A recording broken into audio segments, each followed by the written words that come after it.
ಈ ವರ್ಷ ಜೂನ್ನಲ್ಲಿ ಅಮೆರಿಕ ಹಾಗೂ ವೆಸ್ಟ್ ಇಂಡೀಸ್ನಲ್ಲಿ ಟಿ20 ವರ್ಲ್ಡ್ ಕಪ್ ನಡೆಯಲಿದೆ. ಈ ವರ್ಲ್ಡ್ ಕಪ್ನಲ್ಲಿ ಹಲವು ಹೊಸ ದಾಖಲೆಗಳು ನಿರ್ಮಾಣವಾದರೂ ಅಚ್ಚರಿಯಿಲ್ಲ.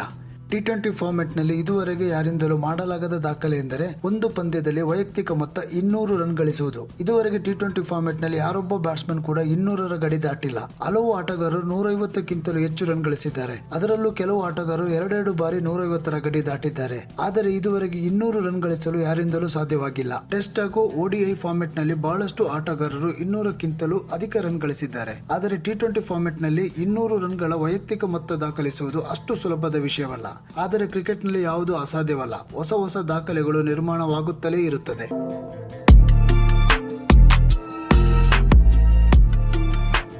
ಇನ್ನು 200ರ ಗಡಿ ದಾಟುವ ಸಾಮರ್ಥ್ಯವಿರುವ 3 ಆಟಗಾರರ ಬಗ್ಗೆ ನೋಡುವುದಾದರೆ, ಮೊದಲನೆಯವರಾಗಿ ಭಾರತದ ನಾಯಕ ರೋಹಿತ್ ಶರ್ಮಾ. ಕ್ರಿಕೆಟ್ನ 3 ಫಾರ್ಮೆಟ್ನಲ್ಲೂ ಅತ್ಯುತ್ತಮ ಬ್ಯಾಟಿಂಗ್ ಮಾಡುವ ಸಾಮರ್ಥ್ಯವಿರುವ ಆಟಗಾರರಲ್ಲಿ ರೋಹಿತ್ ಶರ್ಮಾ ಕೂಡ ಒಬ್ಬರು. ಇನ್ನು ಒಡಿಬಡಿ ಆಟದಲ್ಲಿ ರೋಹಿತ್ ಶರ್ಮರ ಆಟ ಅಮೋಘವಾಗಿರುತ್ತದೆ. ಓಪನರ್ ಆಗಿ ಬ್ಯಾಟಿಂಗ್ ಮಾಡುವುದು ಕೂಡ 200ರ ಗಡಿ ದಾಟಲು ಸಹಾಯ ಮಾಡುತ್ತದೆ. ಈಗಾಗಲೇ ಟಿ20 ಫಾರ್ಮೆಟ್ನಲ್ಲಿ 5 ಶತಕ ದಾಖಲಿಸಿರುವ ರೋಹಿತ್ ಶರ್ಮರಿಗೆ ಈ ಟಿ20 ವರ್ಲ್ಡ್ ಕಪ್ನಲ್ಲಿ ದ್ವಿಶತಕ ದಾಖಲಿಸುವ ಹೆಚ್ಚಿನ ಅವಕಾಶಗಳಿವೆ. 200ರ ಗಡಿ ದಾಟುವ ಸಾಮರ್ಥ್ಯವಿರುವ ಎರಡನೇ ಆಟಗಾರ ಎಂದರೆ ಆಸ್ಟ್ರೇಲಿಯಾದ ಗ್ಲೆನ್ ಮ್ಯಾಕ್ಸ್ವೆಲ್. ಅಸಾಧ್ಯವಾದ ಗುರಿಯನ್ನು ಕೂಡ ಬೆನ್ನತ್ತಿ ಅಭಿಮಾನಿಗಳನ್ನು ಹುಚ್ಚೆದ್ದು ಕುಣಿಯುವ ಹಾಗೆ ಮಾಡುವ ಮೋಡಿಗಾರ ಈ ಗ್ಲೆನ್ ಮ್ಯಾಕ್ಸ್ವೆಲ್. ತಮ್ಮ ಅದ್ಭುತ ಬ್ಯಾಟಿಂಗ್ ನಿಂದಲೇ ಬೌಲರ್ಸ್ಗಳ ಮೇಲೆ ಸವಾರಿ ಮಾಡುವ ಗ್ಲೆನ್ ಮ್ಯಾಕ್ಸ್ವೆಲ್ ಇದುವರೆಗೆ ಟಿ20 ಫಾರ್ಮೆಟ್ನಲ್ಲಿ 5 ಶತಕ ದಾಖಲಿಸಿದ್ದಾರೆ.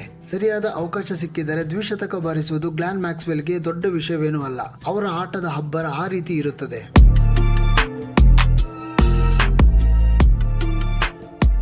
ಟಿ20 ಫಾರ್ಮೆಟ್ನಲ್ಲಿ ದ್ವಿಶತಕ ಗಳಿಸಲು ಸಾಮರ್ಥ್ಯವಿರುವ 3ನೇ ಆಟಗಾರ ಅಂದರೆ ಸೂರ್ಯಕುಮಾರ್ ಯಾದವ್. ತಮ್ಮ ಅತ್ಯಾಕರ್ಷಕವಾದ ಬ್ಯಾಟಿಂಗ್ ನಿಂದಲೇ ಉತ್ತಮ ಪ್ರದರ್ಶನ ನೀಡುತ್ತಿರುವ ಸೂರ್ಯಕುಮಾರ್ ಯಾದವ್ ಟಿ20 ಫಾರ್ಮೆಟ್ನಲ್ಲಿ ಪ್ರಪಂಚದ ಟಾಪ್ 10 ಆಟಗಾರರ ಸಾಲಿನಲ್ಲಿ ನಂಬರ್ 1 ಆಟಗಾರರಾಗಿದ್ದಾರೆ. ಕಡಿಮೆ ಪಂದ್ಯಗಳಲ್ಲಿ 4 ಶತಕ ಕೂಡ ಈಗಾಗಲೇ ದಾಖಲಿಸಿದ್ದಾರೆ. ಟಾಪ್ ಆರ್ಡರ್ ನಲ್ಲಿ ಬ್ಯಾಟಿಂಗ್ ಮಾಡುವ ಅವಕಾಶ ಸಿಕ್ಕಿದರೆ ಸೂರ್ಯಕುಮಾರ್ ಯಾದವ್ ರವರಿಗೆ ದ್ವಿಶತಕ ಗಳಿಸಲು ಹೆಚ್ಚು ಅವಕಾಶಗಳಿರುತ್ತದೆ.